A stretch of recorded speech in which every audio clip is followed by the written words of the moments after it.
Assalamualaikum warahmatullahi wabarakatuh. Waalaikumsalam warahmatullahi wabarakatuh. Selamat pagi semuanya. Semoga kita semua selalu dalam keadaan sehat ya. Pertama-tama, jangan lupa kami ucapkan puji syukur kepada Tuhan Yang Maha Esa yang telah memberikan kita nikmat sehat sehingga kita semua dapat berkumpul pada agenda perkuliahan di pagi yang cerah ini. Saya ucapkan terima kasih kepada Ibu Imang Ningtyas selaku dosen pengampu mata kuliah pengembangan kurikulum yang telah memberikan kesempatan kepada kelompok kami untuk melakukan diskusi mengenai struktur muatan intrakurikuler, ekstrakurikuler, dan kokurikuler dalam kurikulum sekolah dasar serta korelasinya dengan Merdeka Belajar.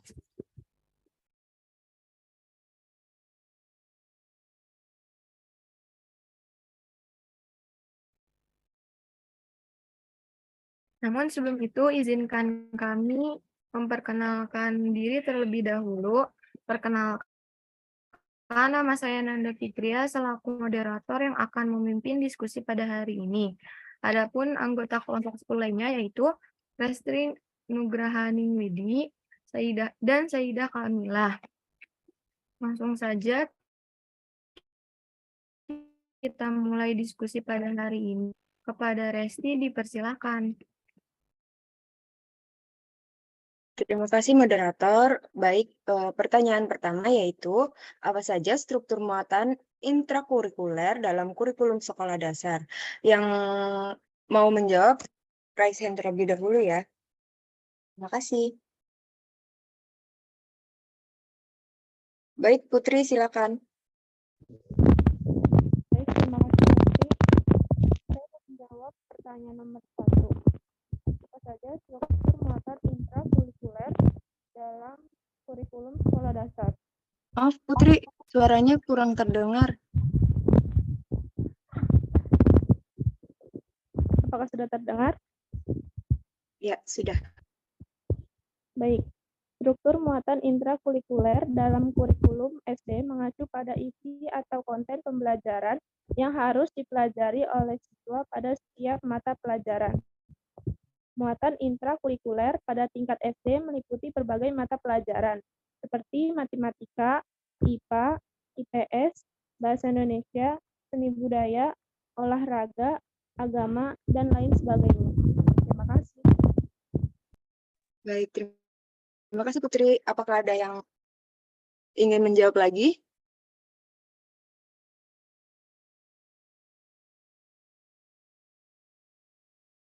Baik, sepertinya tidak ya. Jawaban Putri sudah benar. Saya izin menambahkan sedikit. Jadi muatan intrakurikuler pada sekolah dasar disusun dengan mempertimbangkan kemampuan dan perkembangan kognitif, psikomotorik, dan sosio-emosional siswa pada setiap tingkat kelas.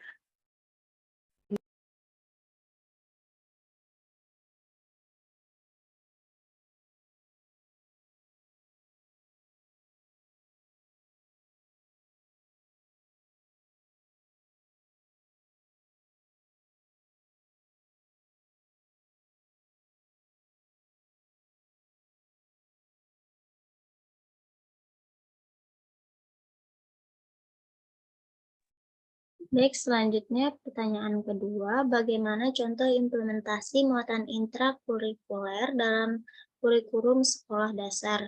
Bagi teman-teman yang ingin menjawab, dipersilahkan untuk raise hand. Baik, kepada Evi Mauliana, dipersilahkan. Baik, terima kasih. Sebenarnya perkenalkan saya Evi Mauliana, izin menjawab. Contoh implementasi muatan intrakurikuler dalam kurikulum sekolah dasar itu, pada dasarnya setiap sekolah mempunyai kebijakan masing-masing dalam pelaksanaannya. Namun ada contoh kegiatan intrakurikuler yang biasanya dilakukan di sekolah. Yang pertama pastinya kegiatan pembelajaran atau belajar mengajar dalam kelas. Lalu ada kewawasan kebangsaan, piket membersihkan kelas, upacara hari Senin dan Hari Besar Nasional, kegiatan senam pagi, dan kegiatan peribadahan. Terima kasih. Baik, terima kasih Evi atas jawabannya. Dan saya izin menambahkan contoh implementasi muatan intrakurikuler dalam kurikulum sekolah dasar. Misalnya di kelas 1 SD muatan intrakurikuler lebih fokus pada penguasaan keterampilan dasar membaca, menulis, dan berhitung. Sedangkan di kelas 6 SD muatan intrakurikuler lebih kompleks dan meliputi materi yang lebih abstrak seperti sains dan teknologi. Misalnya dalam pembelajaran matematika, guru dapat memberikan tugas-tugas mandiri yang memungkinkan siswa untuk menemukan konsep dan prinsip matematika melalui eksplorasi dan pemecahan masalah sendiri. Hal ini dapat membantu siswa untuk merdeka belajar dan mengembangkan kreativitas dan kemampuan berpikir kritis.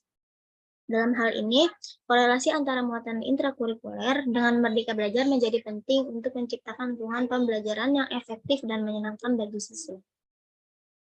Next.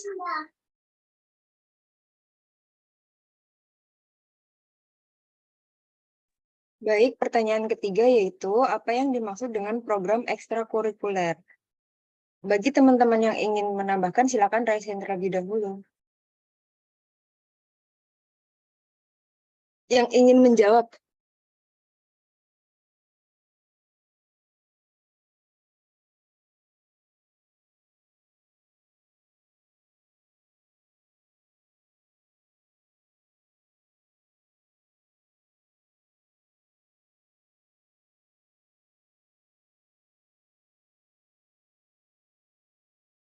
Baik, bagi teman-teman yang ingin menjawab, raise hand terlebih dahulu.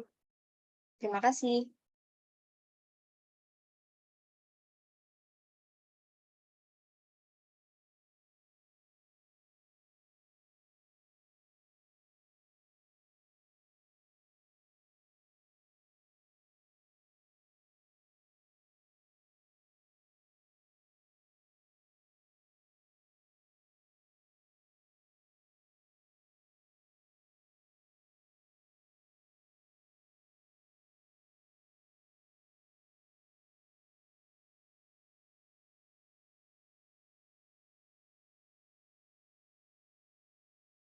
Baik, Karen, silakan.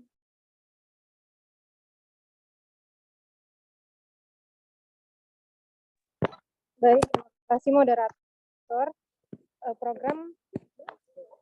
Program ekstrakurikuler adalah kegiatan atau program yang dilakukan di luar kurikulum atau kegiatan pembelajaran di sekolah.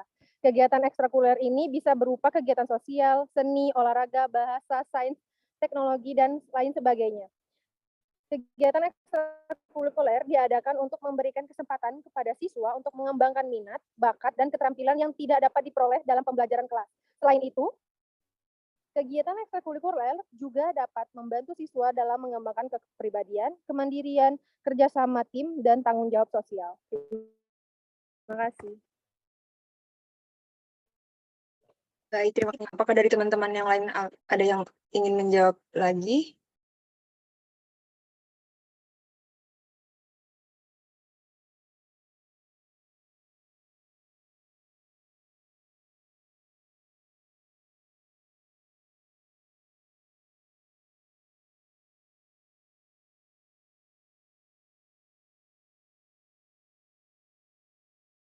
Baik, sepertinya tidak ada. Jadi betul sekali jawaban dari Karenia Salma Adila. Jadi kegiatan ekstrakurikuler adalah kegiatan kurikuler yang dilakukan oleh peserta didik di luar jam belajar di bawah bimbingan dan pengawasan satuan pendidikan yang bertujuan untuk mengembangkan potensi, bakat, minat, kemampuan, kepribadian, kerjasama, dan kemandirian peserta didik secara optimal untuk mendukung pencapaian tujuan pendidikan. Sekian, saya kembalikan kepada moderator. Terima kasih.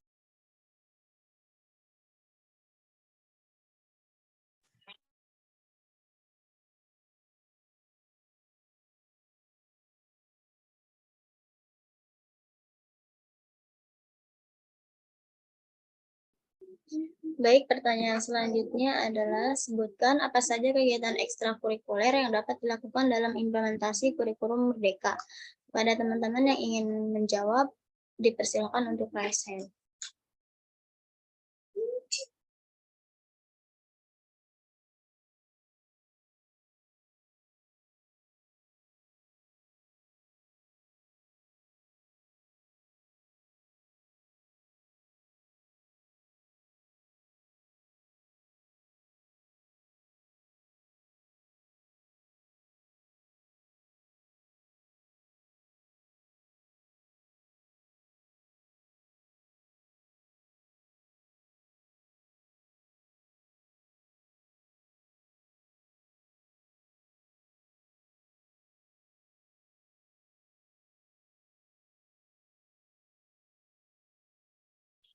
Baik, kepada Nadia dipersilakan untuk menjawab.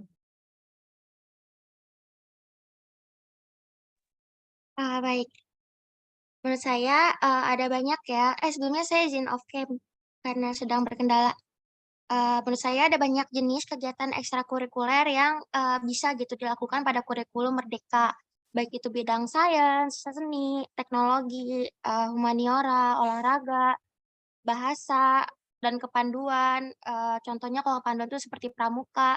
Nah, pramuka sendiri ini itu merupakan upaya pembentukan karakter dengan penerapan prinsip Sokoguru, yaitu belajar mengetahui, learning to do, belajar berbuat, dan belajar hidup bersama dalam masyarakat, learning to live together, dan belajar untuk melayani atau mengabdi atau learning to serve.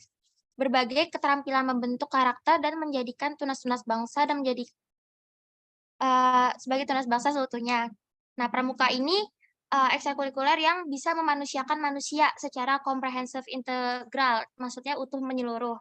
Baik aspek kognitifnya, psikomotoriknya, afektifnya, hingga spiritual. Terus juga salah satu ekstrakurikuler yang relevan lagi dengan profil pelajar Pancasila kurikulum Merdeka itu misalnya di bidang olahraganya pencaksilat. Karena di pencaksilat ini siswa itu nggak latih mukul atau nendang. Karena di pencaksilat ini tuh ada 4 aspek yang terdapat dalam pencaksilat, yaitu aspek mental spiritualnya, aspek seni budaya, ada aspek bela diri, dan juga aspek olahraganya. Seperti itu.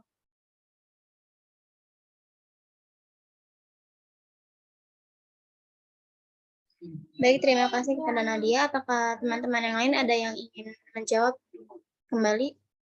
Dipersilakan untuk raise hand.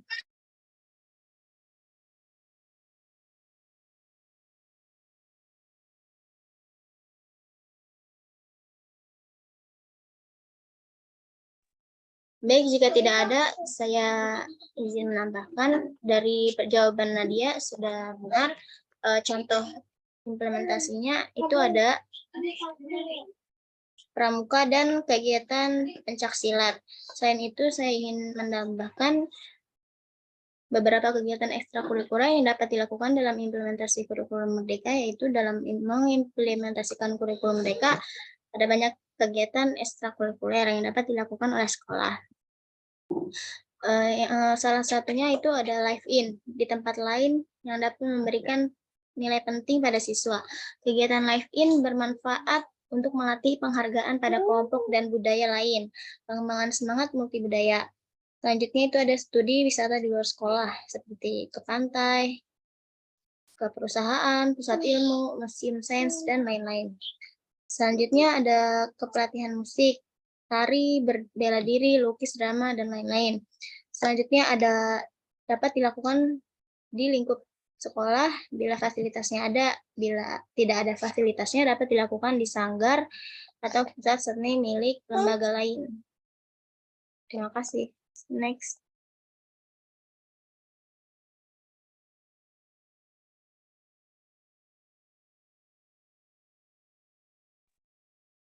Baik, pertanyaan selanjutnya, apa yang dimaksud dengan program kokurikuler? Apakah dari teman-teman ada yang ingin menjawab? Dipersilakan. Dipersilakan untuk raise hand.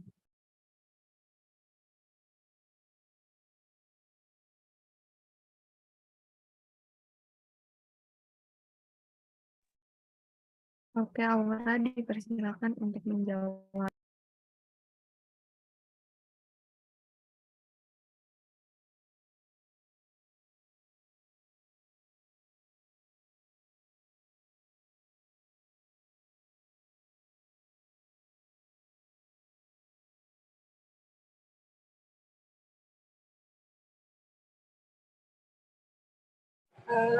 Saya Rifka Nabila izin menjawab sebelumnya. Mohon maaf karena berkendala untuk on kamera.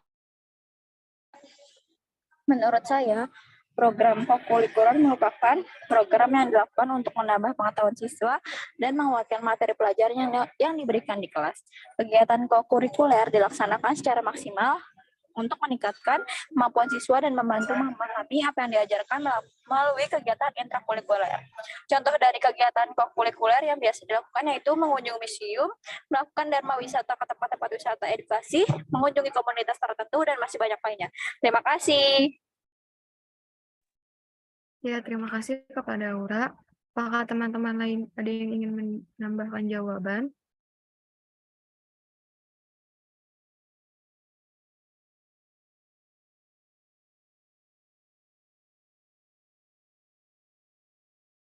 Jika tidak ada, izinkan kelompok kami untuk menambahkan jawaban. Benar sekali yang telah dikatakan Aura, bahwa program kokurikuler itu adalah program yang dilakukan untuk menambah pengetahuan siswa dan menguatkan materi pembelajaran yang telah diberikan di kelas. Kokurikuler merupakan satu dari 3 program penguatan pendidikan karakter atau PPK yang dimuat dalam Peraturan Pendidikan dan Kebudayaan Permendikbud Nomor 23 Tahun 2017. Kegiatan kokurikuler yang dilaksanakan secara maksimal dapat meningkatkan kemampuan siswa dan membantu memahami apa yang diajarkan melalui kegiatan intrakurikuler. Benar juga tadi contoh dari kegiatan kokurikuler yang biasa dilakukan yaitu mengunjungi museum, melakukan dharma wisata ke tempat-tempat wisata edukasi, mengunjungi komunitas tertentu, dan masih banyak lagi.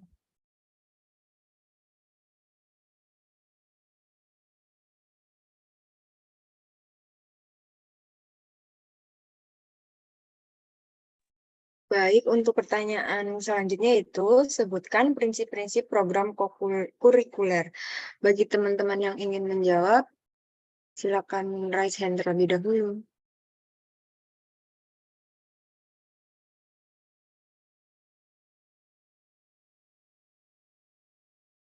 Baik, kepada Agung dipersilakan.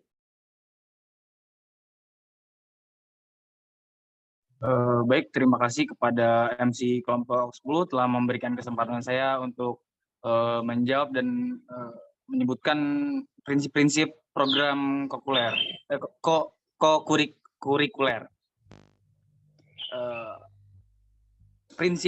Prinsip kokurikuler itu sangat penting ya. Ini saya sebutkan ya.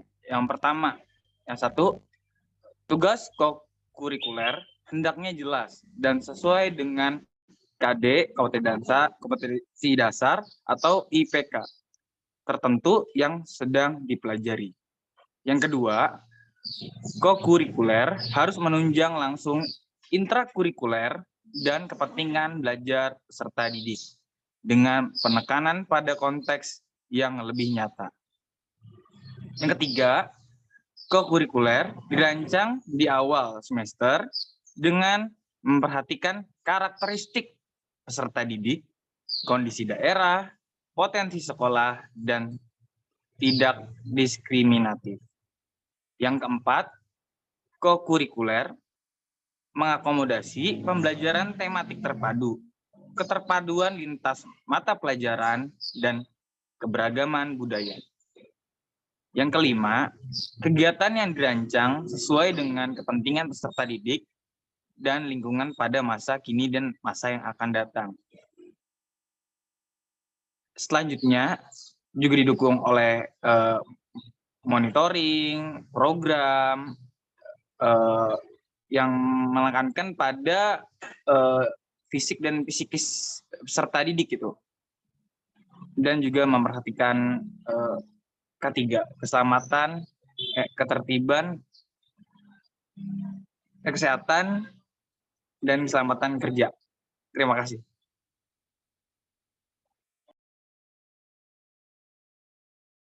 Baik, terima kasih jawabannya Agung. Bagi teman-teman yang ingin menjawab, dipersilakan.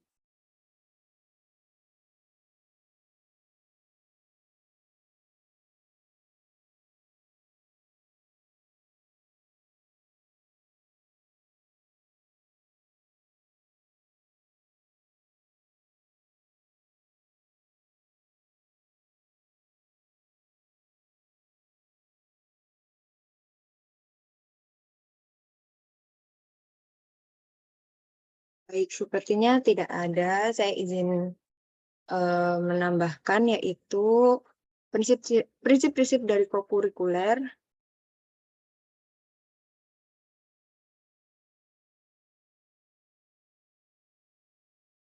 Penilaian menekankan kompetensi dan karakter, didukung oleh monitoring dan evaluasi. Biaya tidak memberatkan orang tua peserta didik, tidak memperhatikan kesehatan dan keselamatan kerja, serta rancangan kokurikuler tertuang dalam KTSP. Saya kembalikan kepada moderator. Terima kasih.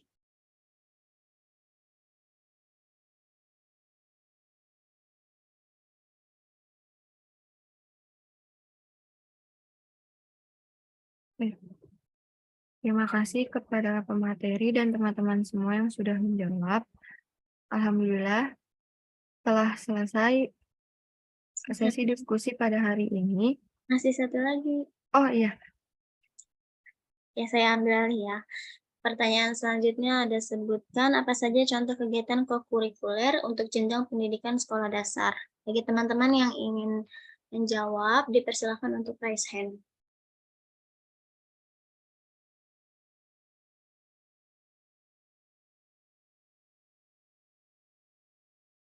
Baik, kepada Pinasti Putri dipersilakan.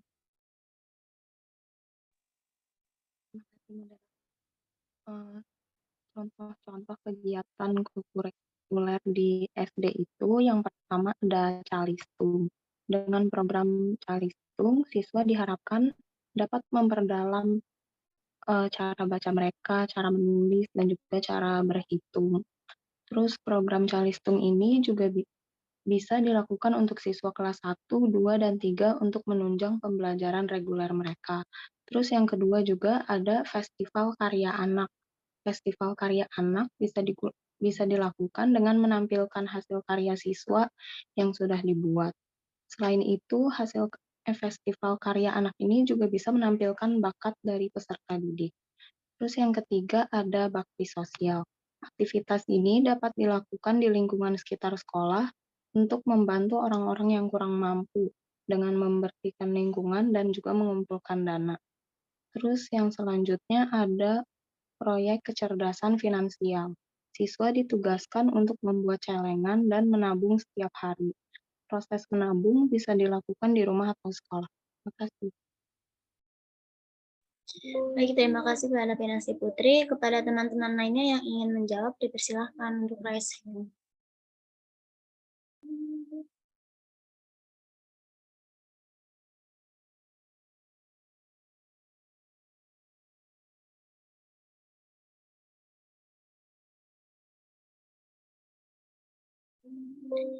Baik, sepertinya sudah tidak ada. Izinkan saya untuk menambahkan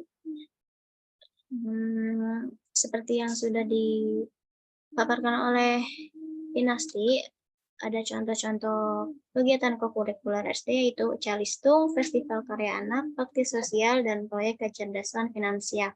Saya izin menambahkan, yang pertama itu ada EduTrip. EduTrip bisa dilakukan dengan mengunjungi museum, kebun binatang, dan lainnya dengan tujuan untuk memperdalam pengetahuan terkait pembelajaran sesuai tema.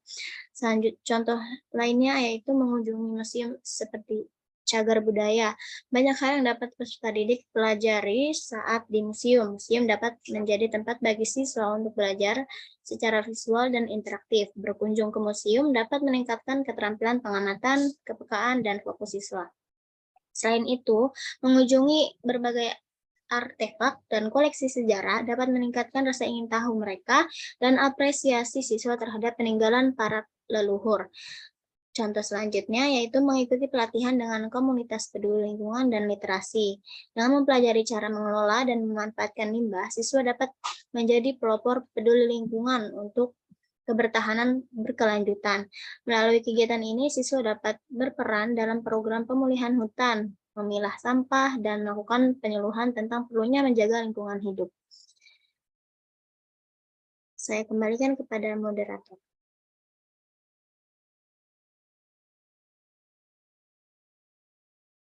baik. Terima kasih kepada pemateri dan kepada teman-teman yang sudah menambahkan jawaban. Alhamdulillah, sesi diskusi telah selesai. Apakah dari teman-teman ada yang ingin bertanya atau memberikan tanggapan?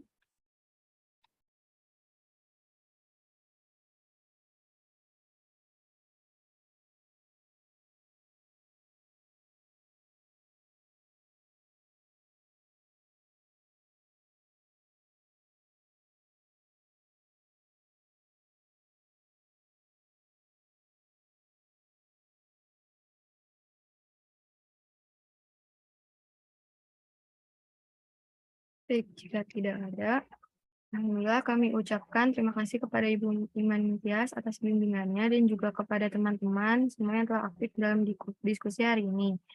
Demikian diskusi yang dapat kami sampaikan. Mohon maaf apabila terdapat kesalahan dalam diskusi kali ini. Semoga ilmu yang diberikan dapat bermanfaat bagi kita semua. Amin. Terima kasih atas perhatiannya.